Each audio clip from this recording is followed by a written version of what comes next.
মঞ্চে উপস্থিত অনেক বিশিষ্ট মানুষ রয়েছেন, এসএম বাবু রয়েছেন, করবিদি রয়েছেন, রঞ্জন বাবু রয়েছেন এবং আরো অনেক মানুষ রয়েছেন। সবাইকে প্রণাম জানাচ্ছি। আপনাদের সবাইকে আমার অসংখ্য মানুষ আজকে এখানে উপস্থিত হয়েছেন, আপনাদের সবাইকে আমার প্রণাম। ভালো আছেন সবাই? আজকে কিন্তু আমি এসেছি শুধুমাত্র আপনাদের জন্য।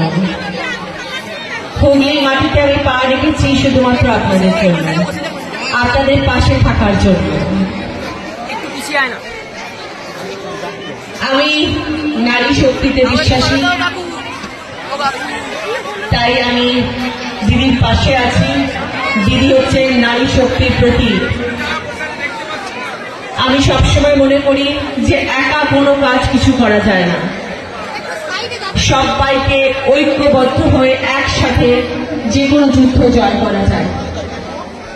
তাই জন্য আমরা সবাই একসাথে একভাবে সবাই একজোট হয়ে থাকবো। আমার এত ভাই বন্ধুরা আজকে এখানে এসছেন, আপনাদের সবাইকে অনুরোধ যে আমরা সবাই একজোট হয়ে নতুন বাংলা করব। আপনাদের সবাইকে তৃণমূল কংগ্রেস পার্টির পাশে থাকতে হবে। তারপরে আমরা সবাই আমাদের মাননীয় মুখ্যমন্ত্রী মমতা বন্দ্যোপাধ্যায় এবং আমাদের সকলের প্রিয় ভাই অভিষেক বন্দ্যোপাধ্যায়ের পাশে দাঁড়াবো। বাংলার মানুষ খুবই বুদ্ধিমান, তাদের বিচার ক্ষমতা অপরিসীম। তারা জানে, তারা বুঝতে পারে কোনটা সঠিক কোনটা ভুল, তারা বুঝতে পারে যে অন্যায় হচ্ছে। মানুষকে বোকা বানানো এখন আর অত সহজ নয়। আমি কিন্তু কোনো রাজনীতি নিয়ে বড় বড় কথা বলতে আসিনি, বলতে পারবো না। আমি মন থেকে কথা বলি এবং আমাদের দলনেত্রী একই কথা সবসময় বলে এসেছে, যদি পশ্চিম বাংলাকে ভারতবর্ষের মানচিত্রে উঁচু করে দেখাতে হয় তাহলে আমাদের সবাইকে একসাথে লড়তে হবে। আমাদের 2024-এ যে লোকসভা ভোট আসছে সেটা আমাদের উন্নয়নের ভোট হবে। যে দল আপনাদের কথা ভাবে, যে দল আপনাদের সাথে ছিল, সেই দলই আপনাদের সাথে আছে এবং ভবিষ্যতেও থাকবে।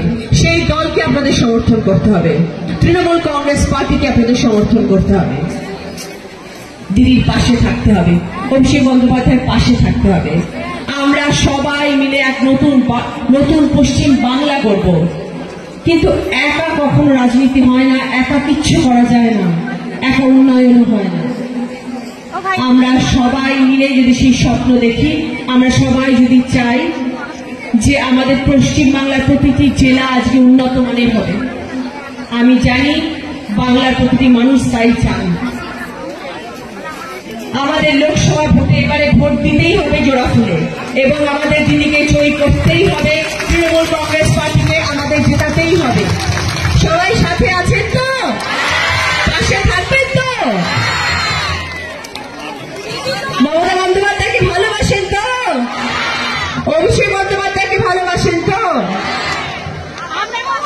আমরা সবাই তৃণমূল কংগ্রেস পার্টি, আরেকবার বলবো জয় তৃণমূল কংগ্রেস পার্টি।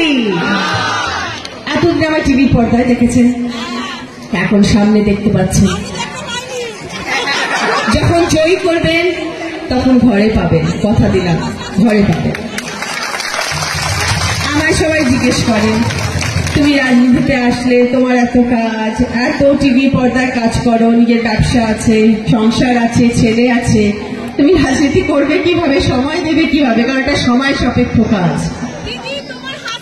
রাজনীতি কোনো মজা নয়, কোনো খেলার জায়গা নয়। এখানে যদি নাম নিয়ে আসতে হয় তাহলে প্রচুর পরিশ্রম করতে হয়, প্রচুর খাটতে হয়, কাজ করতে হয়।